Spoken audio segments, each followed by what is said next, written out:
తాకట్లో ఉన్న మీ బంగారాన్ని విడిపించి ఆ రోజు ఆన్లైన్ రేటుకి కొంటాం. Sharma gold company. నమస్కారం, సుమన్ టీవీకి స్వాగతం.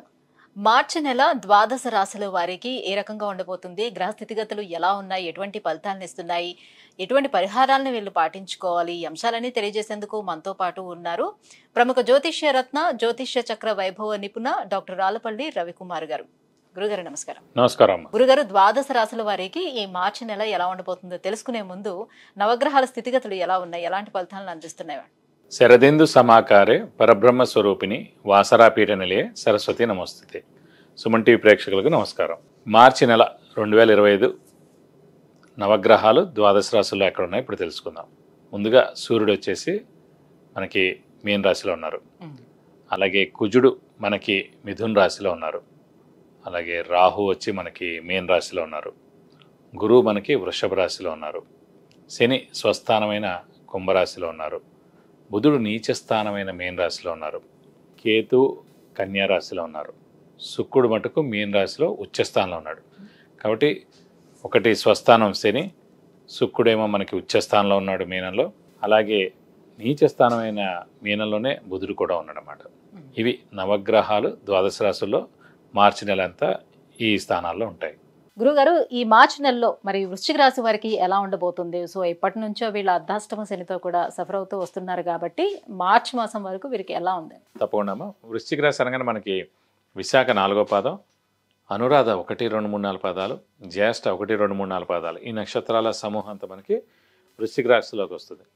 వీళ్ళు తీసుకుంటే ఈ అర్ధాష్టమ శని ఏదైతే మీరు అన్నారో, అలాగే వీళ్ళు ఏదైతే ఈ 2.5 సంవత్సరాల నుంచి అనుభవిస్తున్నారో అవంతా కూడా ఈ మార్చి 31 తారీఖు కల్లా మొత్తం అయిపోతుంది. పంచమ స్థానంలోకి వెళ్తాడు శని. ఇక్కడ ముఖ్యంగా అర్ధాష్టమ శని వలన విద్యలో ఆటంకాలు, అలాగే ఉద్యోగం మార్పులు, ఉద్యోగం పోవడం, అనారోగ్యం, ఇంట్లో దెబ్బలాట్లు, వెహికల్ యాక్సిడెంటు, అలాగే నిందలు పడడం, డబ్బు ఖర్చు విపరీతంగా ఉండడం, అలా ఇంట్లో పెద్దవాళ్ళు చిన్నపిల్లల ఆరోగ్యం బాగుండకపోవడం, ఇవన్నీ కూడా గత 2.5 సంవత్సరాల నుంచి ఈ వృశ్చిక రాశి వారు అందరికీ జరిగింది. కొంతమంది సర్జరీలు కూడా అయ్యాయి.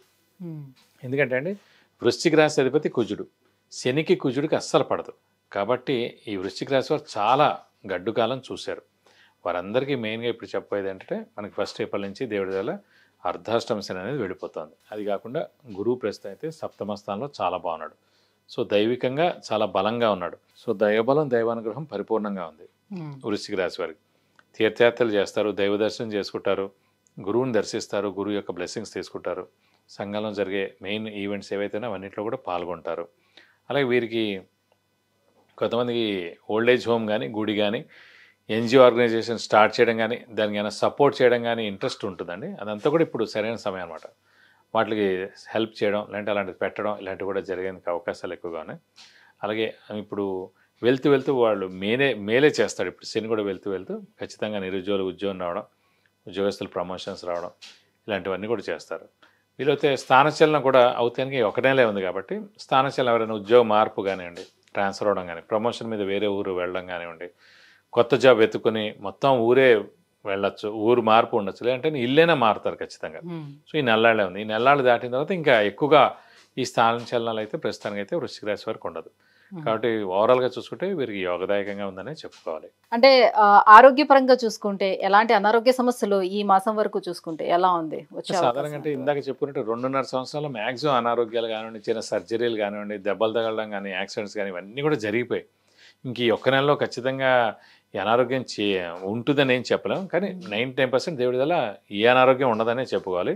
వచ్చినా కూడా చిన్నవే ఉంటాయి. నేను నెలతోటి వెళ్ళిపోతుంది కాబట్టి అర్ధాష్టమ సరే వెళ్తూ మేలే చేస్తారు కాబట్టి ఏదైనా వచ్చినా కూడా చిన్న అనారోగ్యం ఉంటుంది. మేజర్గా అయితే ఏమి ఉండదు. వివాహ ప్రయత్నాలు అనుకూలించే అవకాశం ఎంతవరకు ఉంది? వృశ్చిక రాశి వారికి ప్రస్తుతం ఏంటంటే మనకి మే 15 దాకా గురుబలం పరిపూర్ణంగా ఉంది కాబట్టి గట్టి ప్రయత్నం చేయడం, మానవ ప్రయత్నం చేయడం, ఇది ఖచ్చితంగా మే 15 లోపల కుదరడం కానీ, వివాహం అవడం కానీ అవకాశాలు 100% ఉన్నాయి.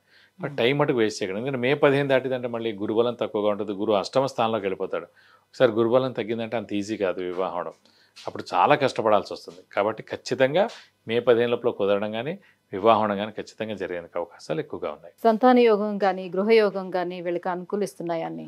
అంటే సంతాన యోగం కూడా మనకి సప్తమంలో గురువు ఉన్నాడు కాబట్టి ఈ మే 15 దాకే. సో కన్సీవ్ అవుతే కనుక ఈ మే 15 లోపల కన్సీవ్ అవడం, లేదంటే సంతానం కలిగేందుకు అవకాశాలు ఎక్కువగా ఉన్నాయి. మీరు ఇంకా గృహయోగం గురించి అంటే గృహయోగం అంటే మిశ్రమంగా ఉందండి. అది 50-50 ఛాన్స్ అనమాట.